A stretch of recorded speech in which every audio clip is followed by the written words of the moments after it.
Some of you regular viewers might like to see a brief refresher on what's recently gone on, and some newer viewers may want to catch up more quickly. So we've made a series of recaps to help out, and this is one of them.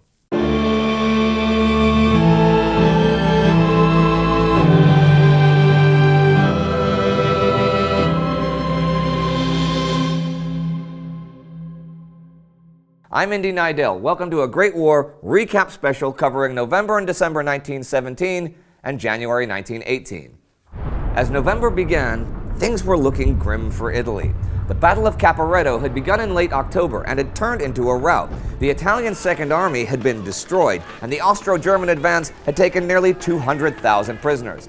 Eventually, the Italians established a new defensive line behind the Piave River after retreating 100 kilometers. The fiasco cost Italian Army Chief of Staff Luigi Cadorna his job, and he was replaced by Armando Diaz. Caporetto, with its hundreds of thousands of deserters and refugees, in addition to the prisoners, was one of the great triumphs and great disasters of the war. Diaz would spend the winter reforming and reorganizing his army. There were other offensives in progress as November began as well, specifically two by the British. In Palestine, they had ended October by taking Beersheba, and Gaza and Jaffa would fall as November unfolded, and they then made for Jerusalem. On the Western Front, the enormous slaughterhouse that was the Battle of Passchendaele was in its final stages by November. It ended the 10th, and the Allies had gained 7 kilometers for a combined Allied Central Powers total of over 500,000 casualties.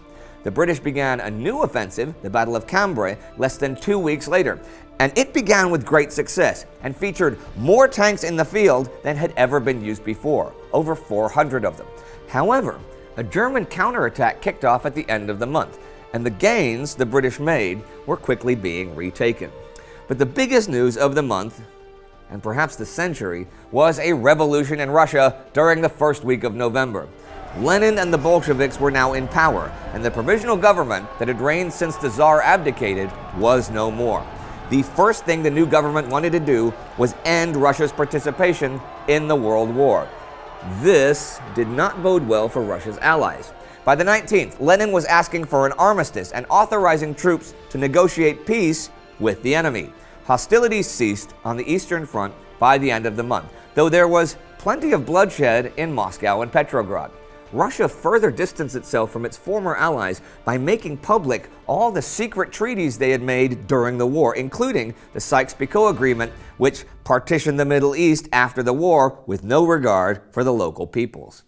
There was another big political shakeup in the Allied command, as Georges Clemenceau became the new Prime Minister of France. There were peace demonstrations in Budapest, and Estonia declared independence from Russia. Many other nations would soon follow suit. There was still fighting on the Italian front in December.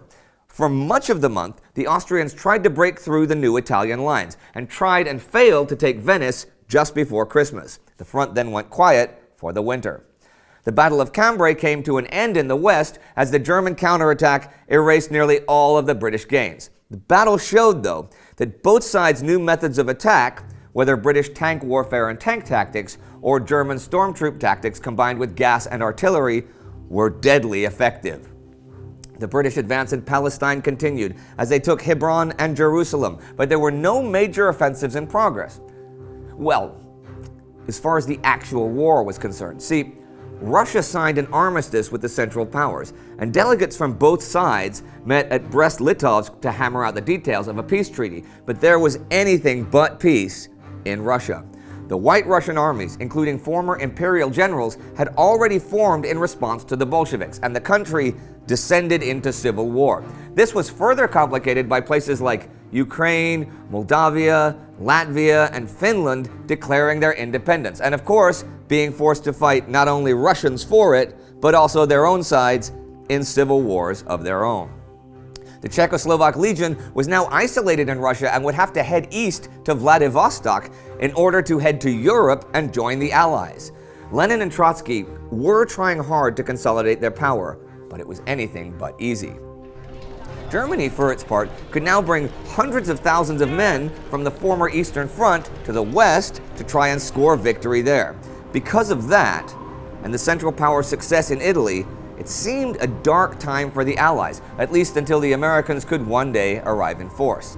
The Allies did form a Supreme War Council, which would hopefully be able to coordinate activity between the Allied armies. But there were those in the cabinets and high commands of the Allied nations that were worried enough about the situation to begin thinking of making a separate peace with either Austria-Hungary or the Ottoman Empire.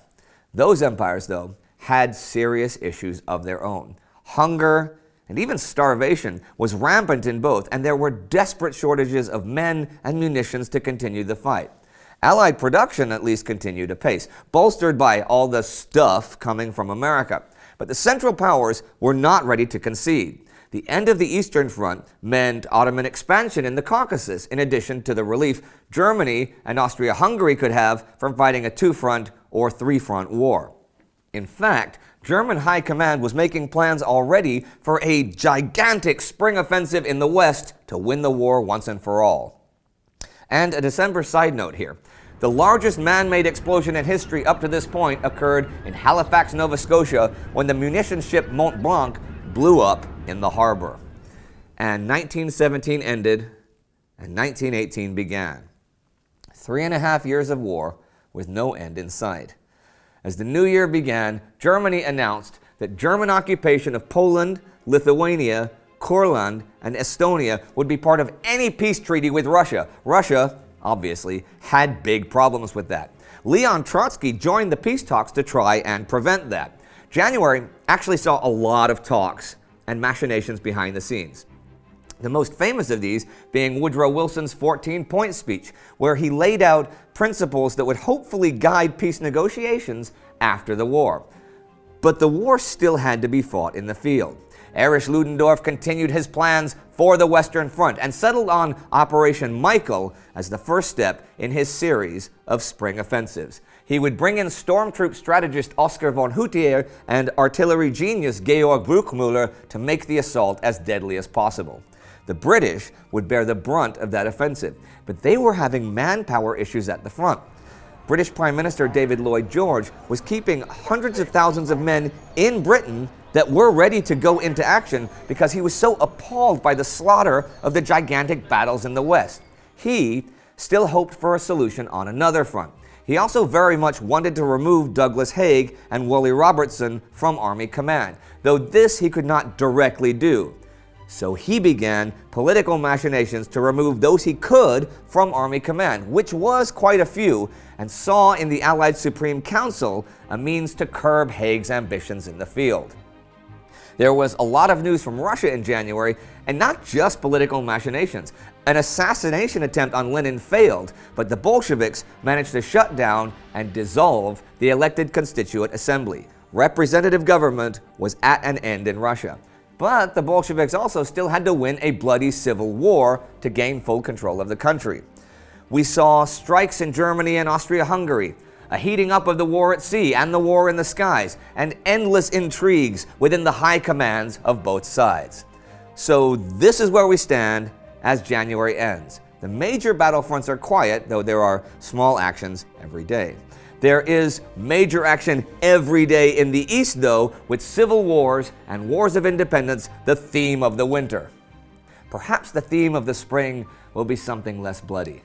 No, wait. Germany is planning its largest offensive of the whole war for the spring. The theme of the spring will involve hundreds of thousands of dead soldiers. If you want to see more of our recaps, you can click right here for our recap playlist. You should also like us on Facebook and follow us on Twitter so you can see all the cool stuff about the war that Flo puts up there all the time. See you next time.